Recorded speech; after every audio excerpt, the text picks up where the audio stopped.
Item ಯಾವುದೇ ಇರಲಿ try ಮಾಡಿ ಆಚಿ ಚಿಕನ್ ಮಸಾಲಾ. ಜನರಲ್ಲಿ ಆರೋಗ್ಯದ ಬಗ್ಗೆ ಅರಿವು ಮೂಡಿಸಲು ಮತ್ತು ಪ್ರಮುಖವಾಗಿ ಮಧುಮೇಹವನ್ನು ತಡೆಗಟ್ಟುವ ನಿಟ್ಟಿನಲ್ಲಿ ರಾಜರಾಜೇಶ್ವರಿ ಮೆಡಿಕಲ್ ಕಾಲೇಜು ಮತ್ತು ಹಾಸ್ಪಿಟಲ್ ವತಿಯಿಂದ ಇಂದು ಬೃಹತ್ ವಾಕ್ಥಾನ್ ಹಮ್ಮಿಕೊಳ್ಳಲಾಗಿತ್ತು. ನೂರಾರು ವಿದ್ಯಾರ್ಥಿಗಳು ಹಾಗೂ ಕಾಲೇಜಿನ ಸಿಬ್ಬಂದಿ ಈ ಜಾಗೃತಿ ನಡಿಗೆಯಲ್ಲಿ ಅತ್ಯಂತ ಉತ್ಸಾಹದಿಂದ ಭಾಗವಹಿಸಿದ್ದಾರೆ. ಹೌದು, ಸಿಲಿಕಾನ್ ಸಿಟಿಯಲ್ಲಿ ಇಂದು ಆಕಾಶ ನೀಲಿ ಬಣ್ಣದ ಟಿ ಶರ್ಟ್ನ ತೊಟ್ಟು ಯುವ ಸಮೂಹ ಜಾಗೃತಿಯ ಬೆಳಕನ್ನು ಚೆಲ್ಲಿದೆ.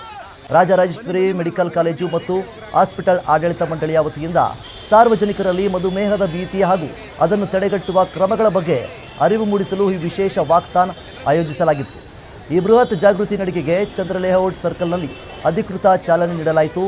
ಇಲ್ಲಿಂದ ಆರಂಭವಾದ ವಾಕ್ಥಾನ್ ನಾಗರಬಾವಿಯವರೆಗೂ ಸುಮಾರು 2 ಕಿಲೋಮೀಟರ್ ದೂರದವರೆಗೆ ಸಾಗಿತು. ಹಾದಿಯುದ್ದಕ್ಕೂ ವಿದ್ಯಾರ್ಥಿಗಳು ಮಧುಮೇಹ ಮುಕ್ತ ಸಮಾಜಕ್ಕಾಗಿ ಘೋಷಣೆಗಳನ್ನು ಕೂಗುತ್ತಾ ಸಾರ್ವಜನಿಕರ ಗಮನವನ್ನು ಸೆಳೆದಿದ್ದಾರೆ.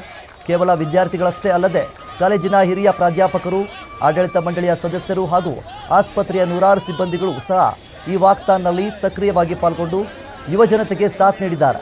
ಇತ್ತೀಚಿನ ದಿನಗಳಲ್ಲಿ ಸದ್ದಿಲ್ಲದೆ ಜನರನ್ನು ಕಾಡುತ್ತಿರುವಂತಹ ಮಧುಮೇಹವನ್ನು ಸೂಕ್ತ ಜೀವನ ಶೈಲಿ ಮತ್ತು ವ್ಯಾಯಾಮದ ಮೂಲಕ ಹೇಗೆ ನಿಯಂತ್ರಿಸಬಹುದು ಎಂಬ ಸಂದೇಶವನ್ನು ಈ ನಡಿಗೆಯ ಮೂಲಕ ಯಶಸ್ವಿಯಾಗಿ ತಲುಪಿಸಲಾಯಿತು.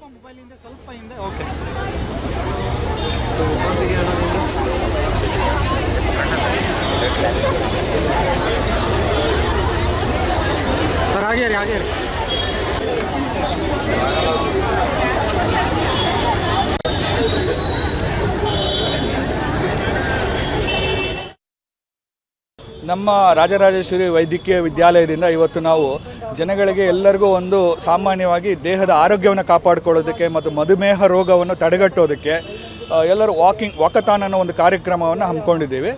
ನಮ್ಮ ಕಾರ್ಯಕ್ರಮ ಇಲ್ಲಿ ಚಂದ್ರ ಲೇಔಟ್ ಸರ್ಕಲ್ ಫ್ಲಾಗ್ ಪೋಸ್ಟಿಂದ ಹಿಡಿದು ನಾಗರಬಾವಿ ಸರ್ಕಲ್ವರೆಗೂ ಸುಮಾರು ಒಂದು 2 ಕಿಲೋಮೀಟರ್ ದೂರದವರೆಗೂ ನಮ್ಮ ವೈದ್ಯಕೀಯ ವಿದ್ಯಾರ್ಥಿಗಳು ಮತ್ತು ಅಧ್ಯಾಪಕ ವೃಂದದವರು ಎಲ್ಲರೂ ಸಿಬ್ಬಂದಿ ವರ್ಗದವರು ಎಲ್ಲರೂ ಸೇರಿ ಸಾಮಾನ್ಯ ಜನರಿಗೆ ಒಂದು ಮೆಸೇಜ್ ಕೊಡಬೇಕು.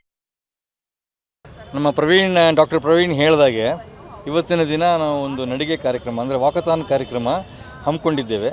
ಈ ಒಂದು ಕಾರ್ಯಕ್ರಮ ಈ ಚಂದ್ರ ಲೇಔಟ್ ಫ್ಲ್ಯಾಗ್ ಪೋಸ್ಟಿಂದ ನಾಗರಬಾವಿ ಸರ್ಕಲ್ವರೆಗೂ ಹಮ್ಮಿಕೊಂಡಿದ್ದೀವಿ, ಸುಮಾರು 2 ಕಿಲೋಮೀಟ್ರ್. ಇದರ ಉದ್ದೇಶ ಏನಂದರೆ ಸಾರ್ವಜನಿಕರಲ್ಲಿ ಮಧುಮೇಹದ ಬಗ್ಗೆ ಒಂದು ಜಾಗೃತಿ ಮೂಡಿಸಬೇಕು. ಬಹಳಷ್ಟು ಜನಗಳಲ್ಲಿ ಈ ಒಂದು ಮಧುಮೇಹದ ಬಗ್ಗೆ ಸಾಕಷ್ಟು ಒಂದು ಮಾಹಿತಿ ಇಲ್ಲ ಅಂತ ಅಂದ್ಕೊಳ್ತೇನೆ. ಇದ್ದರೂ ಕೂಡ ಸ್ವಲ್ಪ ಅದ್ರ ಬಗ್ಗೆ ನಿರ್ಲಕ್ಷ್ಯ ತೋರ್ತಾ ಇದ್ದಾರೆ. ಅದಕ್ಕೋಸ್ಕರ ದೈನಂದಿನ ಕಾರ್ಯಕ್ರಮದಲ್ಲಿ ಈ ನಡಿಗೆಯನ್ನು ಪಾರ್ಕಲ್ಲಿರ್ಬೋದು ಅಥವಾ ಮೈದಾನದಲ್ಲಿರ್ಬೋದು ಅಥವಾ ರಸ್ತೆಯಲ್ಲಿರ್ಬೋದು ಅವರು ಕೇವಲ ಒಂದು ಅರ್ಧ ಗಂಟೆಯಿಂದ ಒಂದು 45 ನಿಮಿಷ ಮಾಡಿಕೊಂಡ್ರೆ ನಿಜವಾಗಲೂ ಅವರು ತಮ್ಮ ಒಂದು ದೇಹವನ್ನು ಆರೋಗ್ಯವನ್ನು ಕಾಪಾಡಿಕೊಳ್ಬೋದು. ಆ ಒಂದು ನಿಟ್ಟಿನಲ್ಲಿ we have to walk and we have to drink water, and this is beneficial for the diabetic patient. We have to walk every day 10,000 steps, which is more beneficial to cure the diabetes, and this is all from the RRMCH, and we have to appreciate it.